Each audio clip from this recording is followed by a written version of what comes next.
Welcome. Sloka 8. Let us reflect on the 8th sloka of Bhaja Govindam. Let us first listen to the sloka. Kaate Kāntā Kaste Putraḥ Samsāroyam atīva vichitraḥ Kasya tvam kaha kuta āyātaḥ Tattvam chintaya tadiha bhrātaḥ. The 8th sloka invites us to ask some of the deepest questions we can ask ourselves. Adi Shankaracharya begins with what may appear to be surprising questions. Who's truly your wife? Who's truly your son? Who are you? From where have you come? At first, these questions may seem strange. After all, we know who our family members are. We know our names, our professions, and the roles we play in society. But the Acharya is asking us to look beyond these temporary identities. Throughout life, we identify ourselves in many different ways. We say, I am a student. Later we say, I am a professional.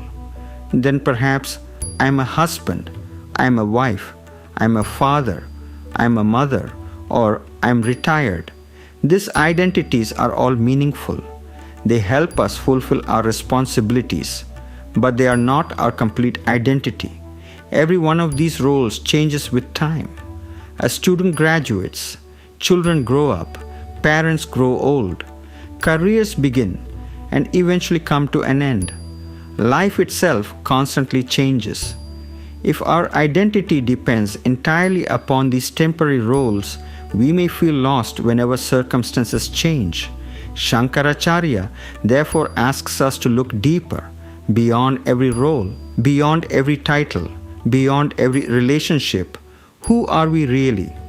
According to Vedanta, our true identity is not limited to the body or the personality. Our essential nature is the Atman, the eternal self. That self is untouched by success or failure. It is untouched by praise or criticism. It is untouched by birth and death. Realizing this truth is one of the highest goals of spiritual life. The Acharya also uses the word samsara. Samsara refers to the constantly changing world of relationships, experiences, and attachments through which we pass during life. It is not presented as something to hate. Rather, it is something to understand correctly. When we mistake temporary roles for our permanent identity, confusion naturally follows. When we recognize their temporary nature, we begin to live with greater freedom. Let us consider a simple example from daily life. Imagine an actor performing in a play. In one production, he plays the role of a king. In another, he plays the role of a teacher. Later, he may play the role of a farmer. The costumes change, the dialogue changes, the audience changes. But throughout every performance, the actor himself remains the same person. Life is similar. Throughout our lifetime, we play many roles. We are children, we become adults, we become parents. Perhaps one day we become grandparents. Each role deserves our full sincerity and responsibility. But none of those roles completely defines who we are.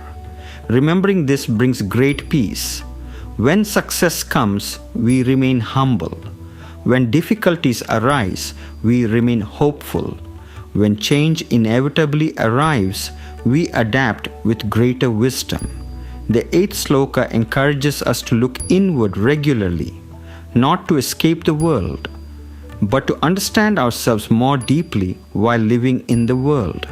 The more clearly we understand our true nature, the more compassion we develop for others.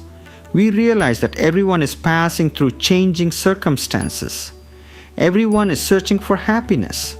Everyone is learning life's lessons. This understanding naturally brings patience, kindness, and humility. As we conclude this reflection, let us carry with us the central message of this 8th sloka. Roles may change, relationships may change, Circumstances may change, but the divine self within us remains unchanged. The more we discover that eternal truth, the more peacefully we are able to live in this ever-changing world. That concludes our reflection on Sloka 8 of Bhaja Govindam. If you enjoyed this episode, I invite you to explore other enduring works from literary and philosophical traditions across the world at shikshakdp.com. Until next time, this is Hari Kavi signing off. Thank you for listening.